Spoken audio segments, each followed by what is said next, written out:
Баршаңызға сәлем, құрметті көрермендер. Менің каналыма қош келдіңіздер. Сіздермен бірге түсінікті медицина каналы. Бүгін біз ағзада құрттар туралы айтатын боламыз. Видеоның соңына дейін көріп, каналға тіркеліп, лайк басып кетуді ұмытпаңыздар. Ең бірінші біз ағзада құрттарға тоқтала кетейік. Паразит дегеніміз не? Паразит олар да тірі ағза, тірі организм. Тек олар, мысалы, біз қандай да бір көкөністер, жуылмаған немесе бұзылған тағамдар арқылы ағзамызға түсіп, сол жерде олар көбейіп тіршілік етеді. Сөйтіп олар өмір сүреді. Барлық тірі организмнің өмір сүру ортасы болады. Мысалы, біз ауа жұту арқылы өмір сүреміз ғой, сол сияқты бұл біздің ағзамыздағы ішектеріміздегі немесе өкпедегі құрттар, олар үшін өмір сүруге қолайлы орта болып табылады. Енді, мысалы, біз қандай да бір тағам арқылы ағзамызға құрт түсті, иә. Енді біз сол құрт бар екен қайдан білеміз? Оның өзіндік белгілері болады.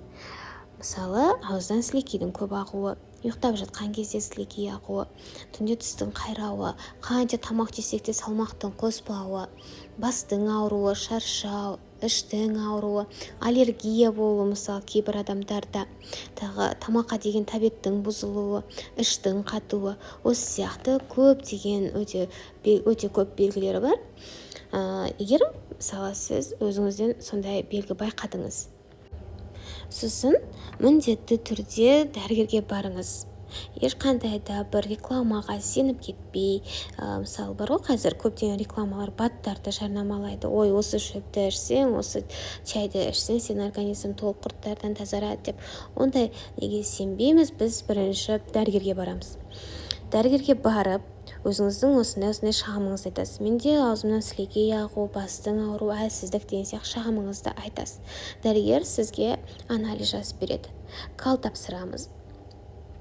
Кал 3 рет тапсырған дұрыс, негізінен 3 күнге тапсырған дұрыс, сол кезде ол сізге толық информация береді. Және қан анализін тапсыруға болады, яғни ИФА-ға тапсырасыз. Осы арқылы сіз организміңізде құрт бар жоғын анықтайсыз. Анықтап болғаннан кейін дәрігер сізге ем тағайындайды. Терапия, толыққанды сізге ем тағайындайды. Сол емді қабылдайсыз. Қабылдағаннан кейін сіздің организміңіз құрттан тазарады. Яғни ешқандай бат, шөп, қазір бар ғой, интернетті ашсаңыз сізге неше түрлі айтады. Сарымсақ жесең осылай кетеді, немесе қандай да бір дәрілерді ішсеңіз, ой, бәрі күшті болады деп. Олай емес. Міндетті түрде анализ тапсырып, саналы адам ретінде, көзі ашық адам ретінде дәрігерге барғаныңыз өте дұрыс болады. Енді біз айтып отырмыз ғой, осында құрт бар жағдайда айтып отырмыз, иә, құрттың түскені, оның ары қарай дамығаны, не істеуіміз керек екені туралы. Сонымен қатар профилактика бар, яғни алдын алу бар.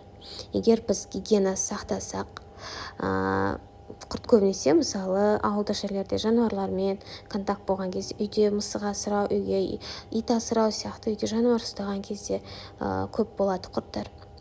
Сол сияқты солардың алдын алу, ешқандай жануарлар ұстамау үйде, гигиенаны сақтау, көкөністерді жуып жеу, бұзылған тағамдарды қабылдамау, қолды жуып жүру үнемі. Осы сияқты гигиенаны сақтасаңыздар, онда сізде бұл жағынан проблема болмайды.